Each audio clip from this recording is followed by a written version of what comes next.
Good morning, good afternoon, or good evening, my beautiful hot messes. My name is Mistress Lavender, and today I'm reading Rich AF by Vivian 2. I'm on page 175, starting at step 5. And don't forget, before we begin, to like, comment, and subscribe. Let's begin. Step 5. Know your goals, time horizon, and risk tolerance. Retirement's not the only thing rich people save for. Of course, tax bennies or not, they have a bunch of goals for their money, and depending what those goals are and what they want to achieve them, they'll calculate a different amount of risk tolerance. It sounds complex, but we factor in our risk tolerance basically anytime we have to achieve something by a certain deadline. For example, imagine it's the day of a big gala and you still don't have an outfit. What do? Well, I don't know about you, but I'm going to the nearest department store and picking out a classic little black dress. If there are just little hours to go before bed, I need to be at my event. I'm not wasting time browsing a bunch of places because my time horizon is short. And I'm not picking something crazy or that's tailored weird because my goal is to look nice. Sure, I could head to some hole-in-the-wall vintage stores on the day of the gala and potentially find something fabulous and one of a kind. But I also might find absolutely nada. I don't have time for taking chances. In that down to the wire moment, I'm risk adverse. So LBD it is. Page 176. On the other hand, if I'm just willy-nilly shopping on a Sunday in Soho, I might go pick out a blue ostrich feather top because why the heck not? My goal is to still look nice, but there's no make or break movement I'm putting together for an outfit, so my time horizon is much more flexible. If I end up I don't like the top, I can return it. If I end up wearing the top and loving it, I can go get another one. In this situation, I am more risk tolerant. This example is risk tolerant in a nutshell. The sooner you need something to be accomplished, the more likely you are to choose a less risky way to get it done. What does that mean for you and your investments? Well, when it comes to investments, generally speaking, the longer your time horizon is, the more risk tolerant you can be. And you know what may be the furthest away goal time-wise you have right now? Yup, retirement. With decades to go before you'll need that money, you have plenty of time to recover if the market wobbles. So you can afford to be aggressive and tolerate more risk in your investment choices. As that time horizon shrinks and you get older, your risk tolerance will go down and you'll rebalance your investments to something less risky so that you aren't worried about losing the money that's going to sustain you for literally until you die. If you have shorter term goals like sending kids to college, that'll call for less risky investment. Geez Louise, you still want the money to grow, but you don't have as much time to build back after a potential dip. As for very near term expenses, rich people will still invest because after all, not spending money on your money is out of the question for rich people.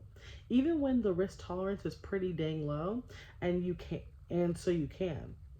The cash you've earmarked for a new car or a wedding 2 years down the line can get invested in low risk investment options with a shorter time frame. That way the cash will be ready when you need it, plus a little extra on top. 6th step, say no to YOLO and FOMO. Last but definitely not most important, rich people do not invest in random stuff just because people on the internet tell them to. Not the sickest new crypto coin and not the meme stocks that are guaranteed to go to the moon. Because they understand how investing works, and this ain't it. Rich people know how the market works. They don't freak out over timing the market and buying things at the right millisecond. Because they know that over time, it's almost always tends to go up. Remember that magic 7% number? They know when something's too good to be true because value doesn't come out of thin air. And a lot of those NFTs don't really do anything useful. And they know how to wait. They can delay gratification. They don't need to get rich quick. They want to stay rich forever. Investing like a rich person, the TLDR version. Buy a diverse spread of investments that will capture the growth of the economy overall. Aim for a consistent amount to invest in your budget. But any investment is good, even $5. You don't need to be debt free to invest. Just pay all your debt that's losing money to interest faster than your investments can gain it back. Prioritize investing in advantaged advanced accounts first. The longer you have to invest, the more risk you can tolerate. Don't throw money into random internet meme investments, please. Excuse me. Girl, you've got the assets. What to buy when you invest? Have you ever gone to a fancy restaurant for dinner and ordered something when you only know half of what it is? Like sweetbreads, ooh, dessert, or Rocky Mountain oysters. I mean, I love oysters, so that's probably fine, right? Then your plate gets there, and surprise, surprise, turns out sweetbreads are slimy, gamey, thymus gland meat, and Rocky Mountain oysters are bull testicles. What? That's what it is? That's what can happen when you start investing. There's a ton of stuff on the menu that you've maybe heard of, but a little bit of knowledge can be a dangerous thing, and you end up wasting your money on something you actually have zero interest in. So before you even break open your first brokerage account, let's slow down and see what's on the investing menu.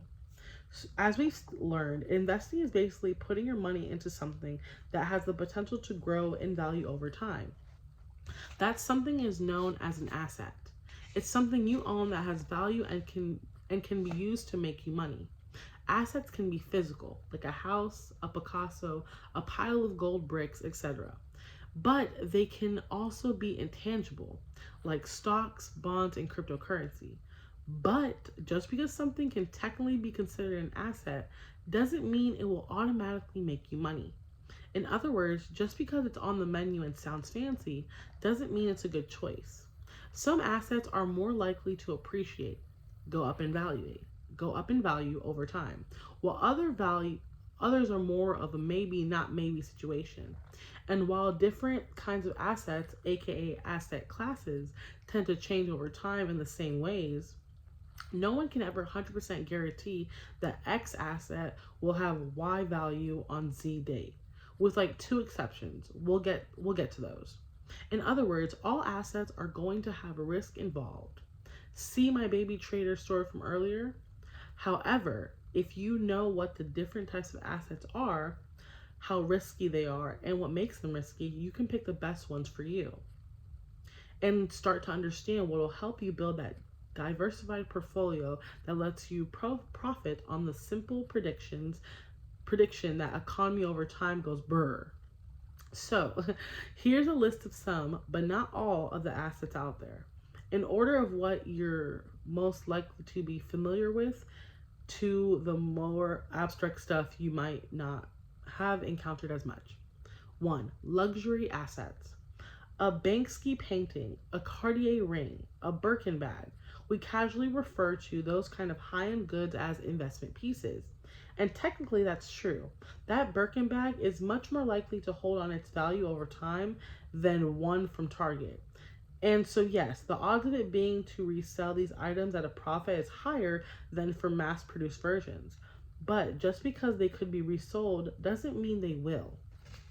The market for luxury assets is very project runway. You're either in or you're out, because your ability to cash in on something like a 10-carat safari ring or a hand-knotted oriental rug will always be contingent on there being someone out there who wants to buy it and wants to pay what you're asking. It's way riskier over the long term than more general purpose assets. Plus, since luxury assets are just actual things, they can get lost, stolen, broken, dropped in the ocean by an old lady in Titanic, etc. Like, remember when Banksy sold that painting at auction and it immediately had it run through a hidden shredder? The people who bought it thought they were making an investment, and Banksy did as Banksy does and basically bankrupted them on the spot. JK, I doubt they spent their last dime on a painting, and I'm pretty confident someone out there would buy the shreds, but you get the point. That's basically what can happen to luxury assets. If your biggest investment is a diamond tennis bracelet, you're basically one house fire or sticky fingered subway thief away from being financially screwed. The Your Rich BFF stance is this: buy fancy S because you want fancy S, not because you expect a profit off of it. Nothing against luxury goods, but they aren't going to track with the overall growth of the economy, which is what we want, remember?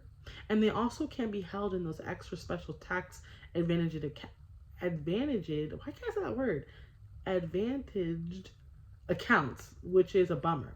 Plus, since it's so hard to measure or predict the rate they'll appreciate in value, they're hard to factor into the debt invested delta. 3 strikes and you're out, buddy. Real estate. Real estate is like the flip side of luxury assets. Not everyone needs a pair of Louboutins, but everyone needs a roof over their head. Owning houses, building commercials, or even just plain old land is one of the oldest investment strategies in, like, human history, simply because space to exist and do stuff is never going to be something people is never not going to be something people need. I'm gonna stop there. I'm on page 181. I don't want to keep messing up, but look at me reading as usual. Consistency. But yeah, I'm on page 181. I'm gonna start the next episode at the most common version. But thank you so much for joining me. Again, my name is Mistress Lavender. I'm reading Rich AF by Vivian 2. And I hope you're having a great day. Drink water, eat food, and remember, I will always know what's best for you. Bye.